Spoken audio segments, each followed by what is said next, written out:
ఏరా కాముడు, అయ్యా బాధపడుతున్నావా? పెళ్ళేమైనా చేయమంటావా? వద్దులేండి అయ్యా, నాకిదుందిగా చాలు. దీంతో నేను ఎలాగోలా సరిపెట్టుకుంటాను. దీనితో పాటు జీవితంలో నీకు ఓ తోడు కావాలి.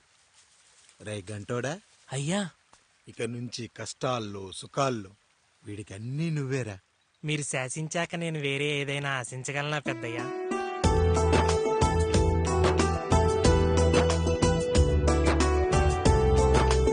నీ గురించి కాదురా, మీ అక్కది. చాలా గొప్ప మంచి మనసుని విన్నా.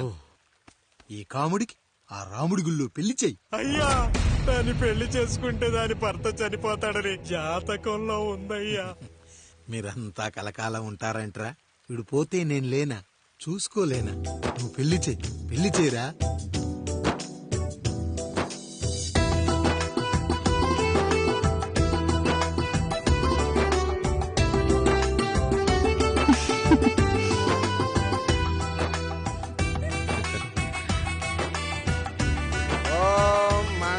ధంతునామేణ మమదేణ హేతునాం కంటే పద్మామే సుమదే సంజీవ శరద శతం. అయ్యా, ఏంట్రా? మీ చేత్తో నాకు దొంగగా జీవితాన్ని ఇచ్చారు. ఇప్పుడు ఒక భర్తగా భార్యనిచ్చారు. అదే బంగారు చేత్తో ఒక్క ముడివేసి పెట్టండి అయ్యా. మీ నీడను మేము చల్లగా ఉంటాం. రెట్టలకు పిట్టై లోలోనే దాచే అందం, మట్టలకు చెట్టై పట్టుంచే సంబంధం, చుట్టలకు పెట్టై దాచుంచే ఓ సుమగంధం, గట్టుపై తొట్టై నీరిచ్చే అనుబంధం, సిగలో చుండ్రల్లే లోతైనది బంధం, దులిపే బలమున్నా అది రాలిపోని నేటి సంబంధం. ఏంటి బుజ్జి, ఏమైంది? పండు, నీకు పెళ్లి చేసిన మరుక్షణం నీ భర్త చనిపోతాడని జాతకంలో ఉంటే ఆయన నన్ను నీకిచ్చి పెళ్లి చేశారు. నేను పోతే నా భార్య పరిస్థితి ఏంటయ్యా అని అడిగితే నేను లేనారా అన్నారు. ఆయన చేసిన త్యాగం మామూలు త్యాగం కాదు. ఒకవేళ పొరపాటున నాకేమైనా జరిగితే? అయ్యయ్యో, అంత మాట అనకండి. మీరు వేరే చెప్పాలా?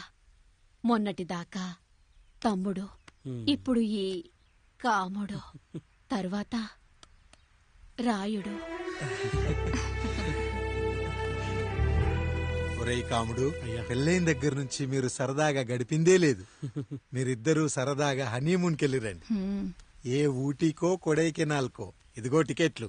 అయ్యా, మీరు దేవుడయ్యా. ఇక్కడ పనులాగకుండా నువ్వు ముందుగా వెళ్ళిరా. నువ్వు తిరిగి వచ్చిన తర్వాత పండు వెళ్తుందిరా. అయ్యా, ఒక పని మనిషిని మీరు ఇంతగా ఆదరిస్తున్నారయ్యా. నువ్వు పని మనిషి ఏంటి పండు? నీలాంటి స్త్రీమూర్తిని ప్రతి మగాడు అమ్మలా చూసుకోవాలి.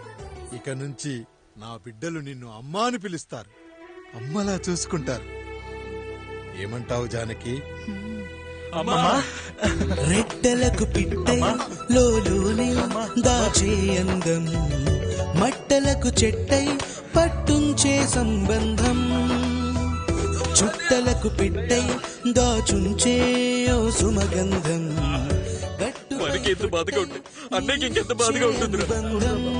సిగలో చుండ్రల్లే బాధ నా బాధ కాదట్రా. దులిపే బలమున్నా అది రాలిపోని నేటి సంబంధం.